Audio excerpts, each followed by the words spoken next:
jemaah sekalian, kita buka kajian kita. Bismillahirrahmanirrahim. Assalamualaikum warahmatullahi wabarakatuh.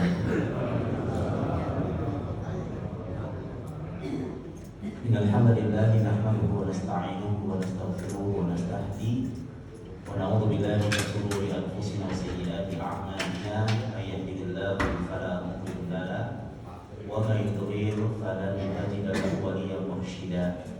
Asyhadu an la ilaha illallah wa asyhadu anna Muhammadan 'abduhu wa rasuluhu man la nabiyya wa la rasula ba'da. Wa qala Allahu jalla wa 'ala fi kitabihil karim. A'udzu billahi as-sami'il 'alim minasy syaithanir rajim. Bismillahirrahmanirrahim. Ya ayyuhalladzina amanu taqullaha haqqa tuqatih wa la tamutunna illa wa antum muslimun. Amma ba'd. Hadirin jemaah kaum muslimin wal muslimat, a'azzani Allah wa iyyakum. Alhamdulillah, kita bersyukur kepada Allah Subhanahu wa taala. Tidak ada satupun kebaikan yang bisa kita kerjakan kecuali Allah yang Maha berkehendak agar kebaikan itu bisa kita laksanakan. Dan kita menyampaikan sebuah nasihat kepada Abdullah bin Qais, dan jatuh nasihat terbaik Nabi kita kepada Abdullah bin Qais dalam hadis Sahih Bukhari. Kata Nabi kita, perbanyaklah membaca la haula wala quwwata illa billah. Kata Nabi kita, kalau ada orang yang sering baca la haula wala quwwata illa billah, fa innaha kanzun min kunuzil jannah. Kalimat la haula wala quwwata illa billah itu adalah investasi terbaiknya surga.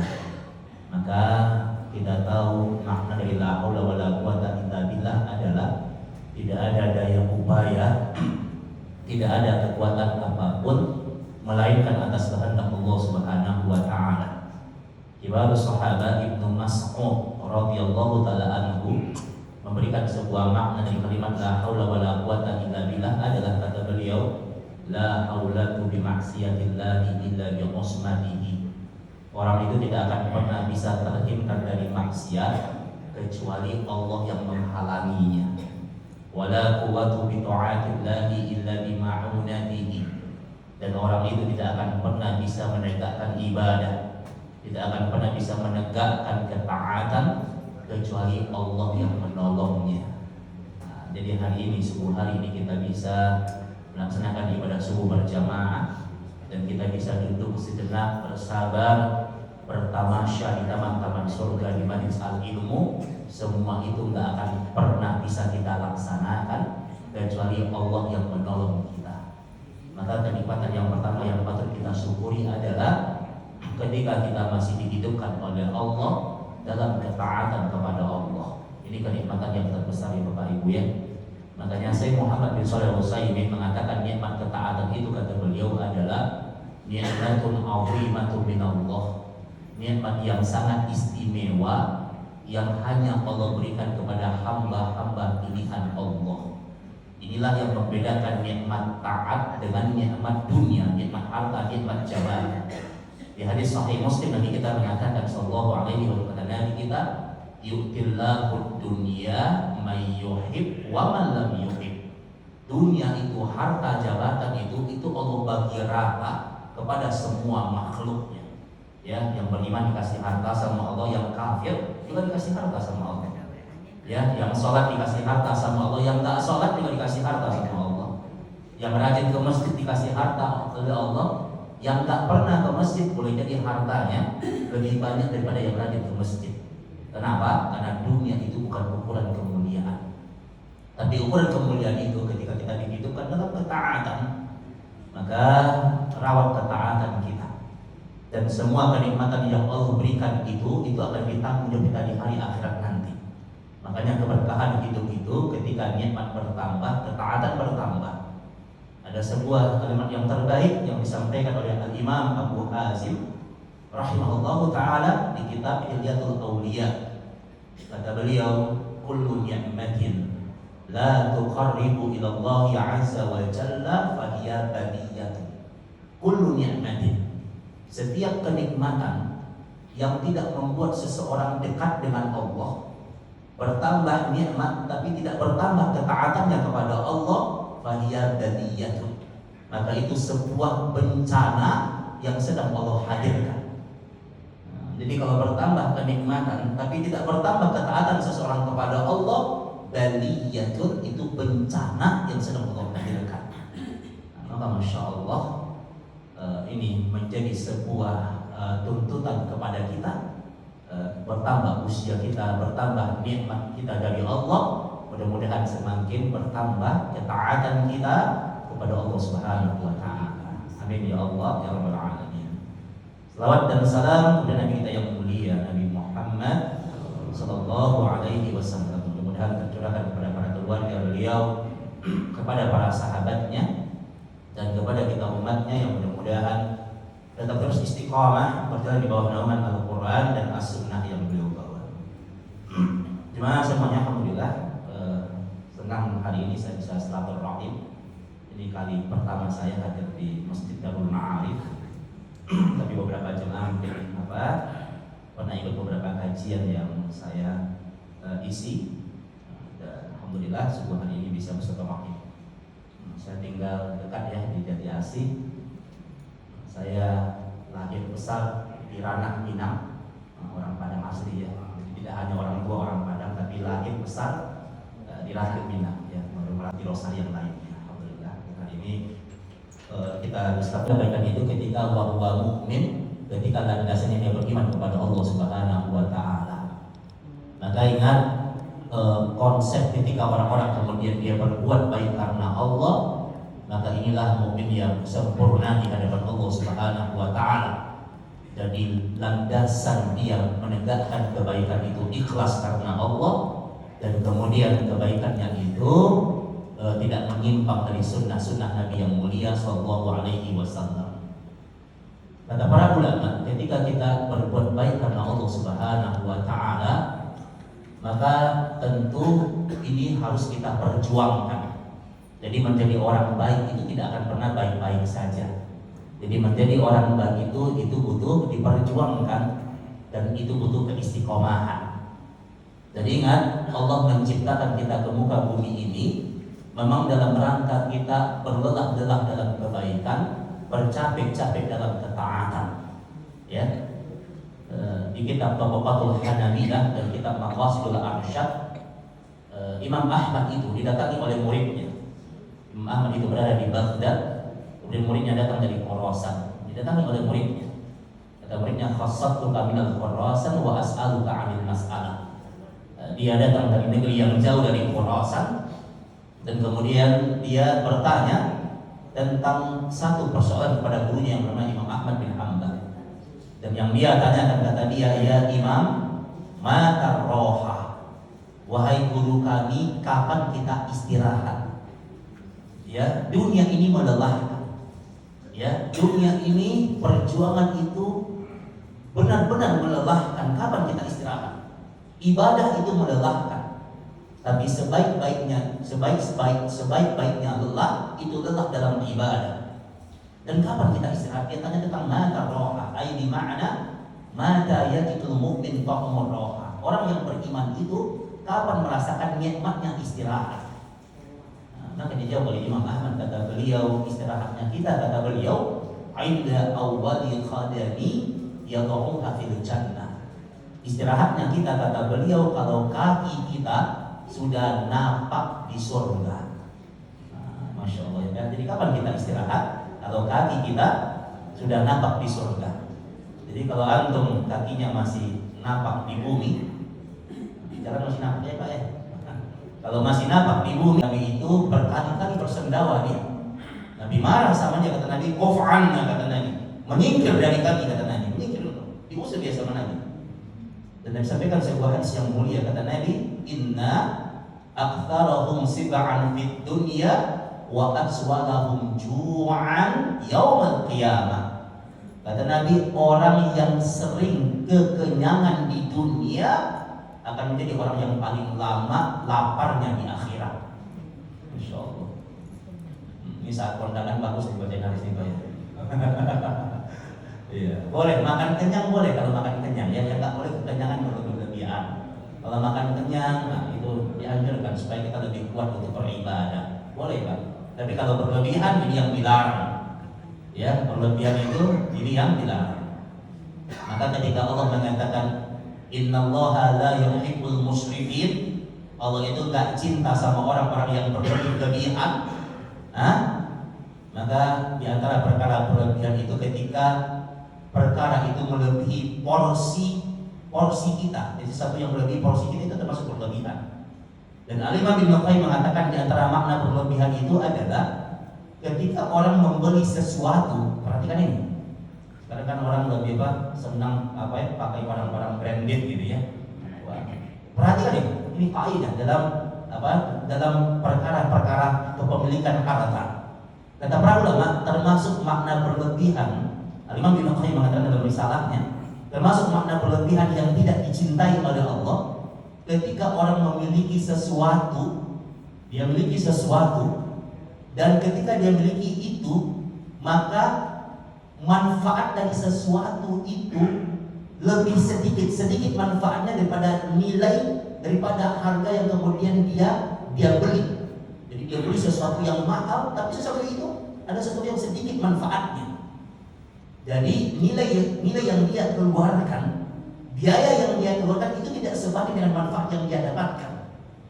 Jadi kalau orang beli barang hanya buat gaya-gayaan, tapi minim manfaatnya, nilainya besar tapi manfaatnya itu sedikit, nah kata Al-Imam Ibnu Qayyim itu termasuk makna berlebihan yang tidak Allah cintai. Nah, ya. Jadi jangan beli sesuatu itu, boleh kita beli barang kredit, boleh-boleh saja, tapi pastikan memang nilai yang kita keluarkan itu memang membawa manfaat yang besar untuk kita. Kalau seandainya manfaatnya itu sedikit dan nilai yang Anda keluarkan itu lebih besar, Al-Imam Ibnu Qayyim itu termasuk makna berlebihan yang tidak disukai oleh Allah Subhanahu wa taala. Masya Allah ya.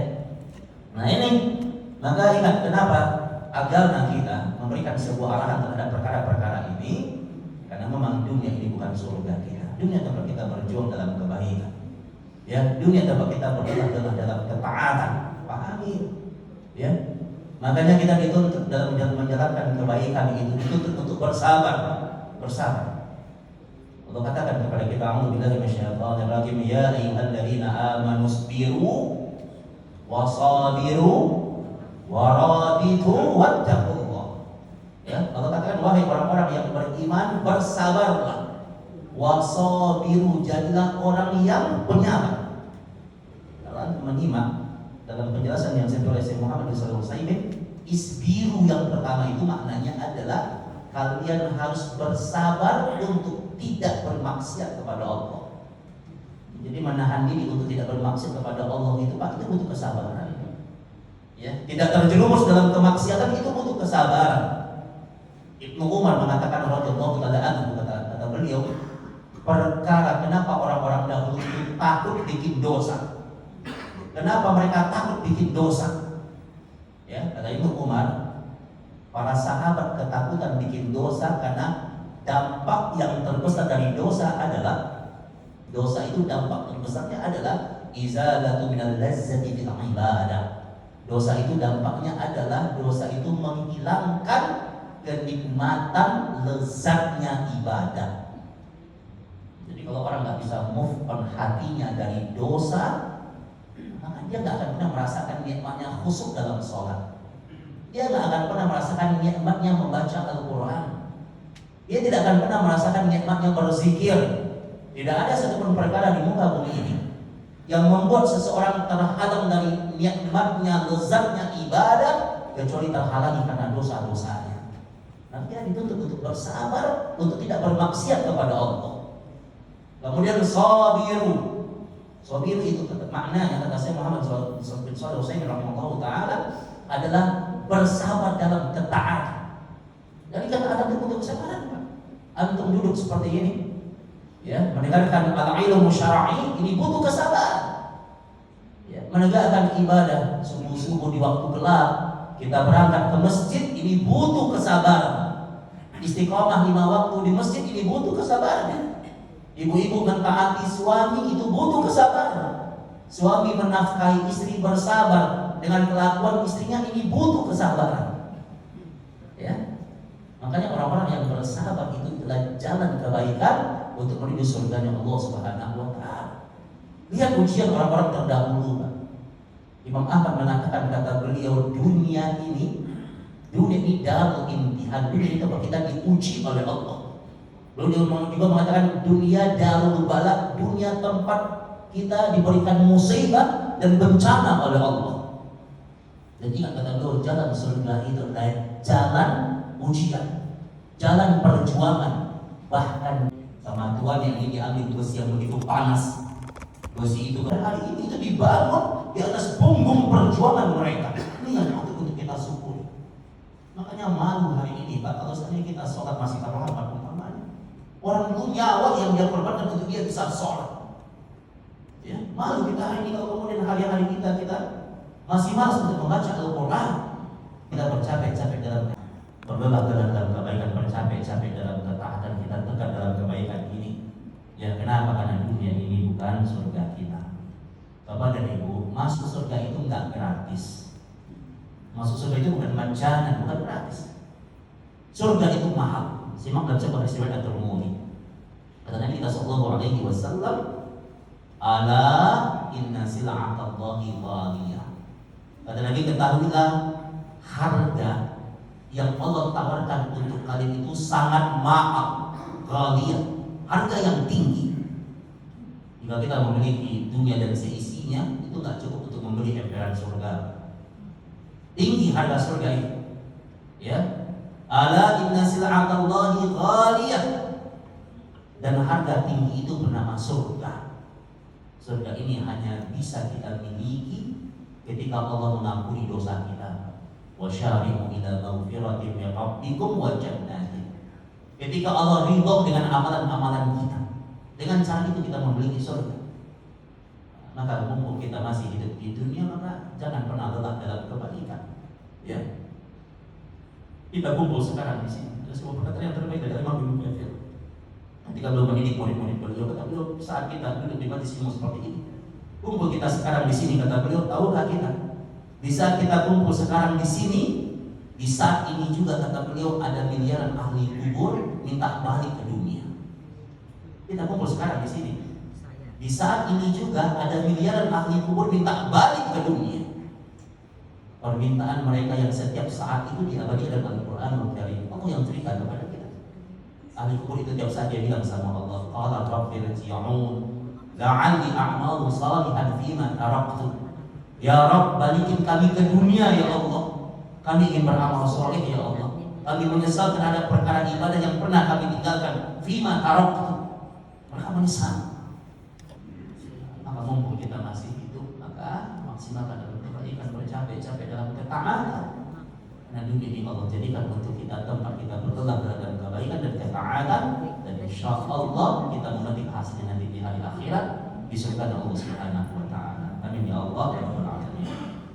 Kemudian makna kebaikan yang kedua, kebaikan karena Allah itu ketika senantiasa kita berada dalam kebaikan-kebaikan yang Allah ridhoi. Berada dalam kebaikan-kebaikan yang Allah ridhoi. Banyak sekali nas dalam Al-Quran dan Sunnah yang sahih, hadis-hadis yang sahih menyuruh kita agar senantiasa kita berada dalam kebaikan-kebaikan. Abdullah bin Mushrik itu, Abdullah bin Mushrik, dia mendatangi Nabi Sallallahu Alaihi Wasallam dan dia cerita kepada kita. Ya, ketika Nabi mengatakan Sallallahu Alaihi Wasallam, ada yang bertanya bersama Nabi, mendatangi Nabi dan dia bertanya kepada Nabi Sallallahu Alaihi Wasallam, dia bilang, ya Rasulullah, inna min sara'il Islami qad kasrat alaina. Ya Rasul, kata dia, sesungguhnya syariat Allah ini banyak banget. Syariat Allah banyak, perintah Allah itu banyak banget, ibadah itu sangat banyak. Ya. Fababun natamassaku bihil jami'. Di antara syariat Allah yang sangat banyak itu, mana yang paling utama? Mana di antaranya yang paling utama? Dan Nabi kita mengatakan sallallahu alaihi wasallam, kata Nabi kita di antara syariat yang utama itu, kata Nabi kita, la yazalu lisanuka rabban min dzikr. Yang Allah ridhoi. Kata Imam Al-Qurtubi, nilaimu di hadapan Allah, kita pernah tahu nggak Pak? Berapa nilai kita di hadapan Allah? Nilai kita itu di hadapan Allah itu tinggi apa rendah gitu ya? Maka kata Imam Qurtubi, nilaimu di hadapan Allah itu tergantung apa yang keluar dari mulutmu. Nilaimu di hadapan Allah tergantung apa yang keluar dari mulutmu. Kalau yang keluar adalah kebaikan-kebaikan, maka begitu tingginya nilaimu di hadapan Allah. Tapi ketika yang keluar adalah keburukan, senang menggunjing orang, senang mencela orang, senang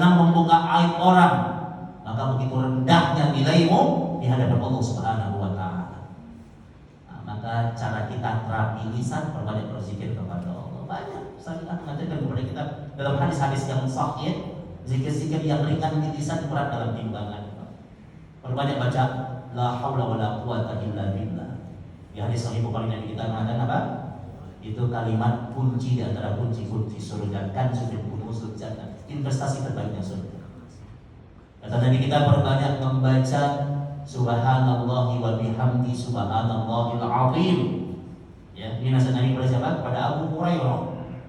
Kalimatani khafifatani 'alal lisan, ada dua kalimat ringan di lisan. 100 kali kalau Allah aflahta, Allah akan bereskan semua urusan dunia kalian. Jadi istighfar itu Pak, dalam kaidah sunnah diajarkan di kitab Durusul Yaumiyah, istighfar itu dia sebelum jadi haknya para pendosa untuk minta ampun kepada Allah, maka dia jadi haknya orang-orang yang beriman untuk minta kebaikan dari Allah. Habis nanti kita orang ngomongin kita ingat, kadang dia ngomongnya nggak berpikiran nih. Ya, maka jangan habiskan lagi kita. Kalau ada orang ngomongin kita, yang dia ngomongin itu benar tentang kita, dia celah kita benar, jadikan itu perkara untuk memperbaiki diri kita. Tapi kalau dia ngomongin kita, yang dia ngomongin itu salah tentang kita, salah, dia fitnah, doa sama Allah. Doa sama Allah Pak, agar dosanya diampuni sama Allah. Itu aja hidup itu. Ya. Maka jangan sibuk diri kita mikirin omongan orang. Ya, kalau memang itu kebaikan, nggak bikin dosa, nggak zalimin orang, lanjutkan. Ya, habis lagi kita kalau omongan orang dipikirin, itu sumber penyakit kata para ulama. Zikrun nas, mikirin omongan orang itu, daru itu sumber penyakit. Makanya Imam Bukhari mengatakan sumber penyakit kan dua, pola makan sama pola pikir gitu. Jadi kalau orang banyak mikirin hal yang kemudian nggak penting untuk dia pikirkan, biarkan orang menilai dia, yang penting dia tidak bermaksiat di hadapan Allah. Nah, itu sumber penyakit. Saya Muhammad bin Sulaiman kata beliau, al-amalu bi ajlin nas ya fa huwa syirkun. Ya. Afwan. Ya, al-amalu bi ajlin nas fa huwa riya wa tarkul amali bi ajlin nas fa huwa syirkun. Kata beliau, kalau ada orang yang beramal karena manusia, itu riya. Riya itu kan mengharap pandangan manusia, dari muka sama manusia. Tapi kalau orang kemudian dia beramal karena Allah, buat apa? Kalau dia beramal karena Allah itu ikhlasan. Dan kalau dia tarkul amali bi ajlin nas, kalau meninggalkan amalan karena manusia, meninggalkan amalan manusia, maka itu kesyirikan. Ya, jadi kalau dia al-amal bi ajalin nas, beramal karena manusia, dia sholat karena dengan dipuji sama orang, baca Quran dengan dipuji sama orang, karena manusia dia beramal, itu riya. Sedangkan tarkul amal, dia meninggalkan kebaikan. Kenapa antum nggak lakuin ini? Aduh, ini nggak enak nih sama si fulan, nggak enak. Ya, wa tarkul amal, meninggalkan amalan karena manusia, maka bahwa syirkun, itu kesyirikan. Wal ikhlas bara'atun minhuma, ikhlas itu berlepas diri dari dua perkara itu. Nah, jadi bagaimana kemudian kita berbuat baik, beramal soleh, itu niatkan apa? Karena Allah. Ya. Lihat cerita para nabi-nabi terdahulu, orang-orang terbaik di zaman dahulu. Ya. Allah cerita sama kita, Nabi Nuh itu, Nabi Nuh, seorang nabi ini, yang kehidupan itu dibimbing oleh Allah. Nabi Nuh itu, ya, itu istrinya kata Allah nanti di akhirat itu tempatnya di neraka. Padahal dia ikhlas, dia mendidik istrinya dengan maksimal. Nabi Lut, seorang nabi ini, nanti di hari akhirat itu tempatnya di mana? Istri Nabi Lut di neraka. Allah yang cerita. Tapi istrinya Fir'aun, Asia, itu tempatnya di surga. Bahkan dia akan menjadi pemimpin bidadari surga. Ada 4 wanita yang menjadi pemimpin bidadari surga. Khadijah, kemudian Fatimah, kemudian Asia, kemudian Maryam. Ini kan kisah sahih dari Bukhari. Ya.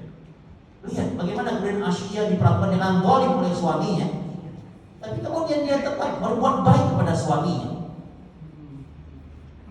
Ada ibu-ibu yang nanya, saya di sebuah majlis di tempat lain, nanya, Ustaz, dia cerita waktu ini fakta ya. Dia bilang, Ustaz, saya punya suami, Ustaz. Suami saya ini nggak pernah sholat. Yang malam suami saya ini mabuk dan zalim sama saya memukul saya. Ya, dan ibu ini nanya, Ustaz, saya masih punya kewajiban nggak untuk mentaati suami saya? Masih punya kewajiban nggak untuk mentaati suami saya? Al-Quran dan As-Sunnah menjawab. Apa jawabannya?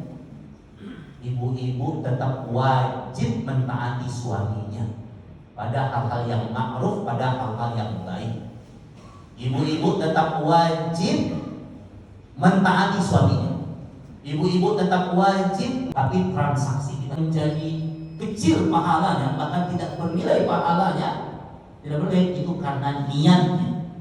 Makanya antum kalau baca di kitab Riyadhus Shalihin nanti akan ketemu bab tentang sebutir kurma pengantar surga. Sebutir kurma pengantar surga. Itu kan hadisnya, kita sedikit saja kita sempurnakan.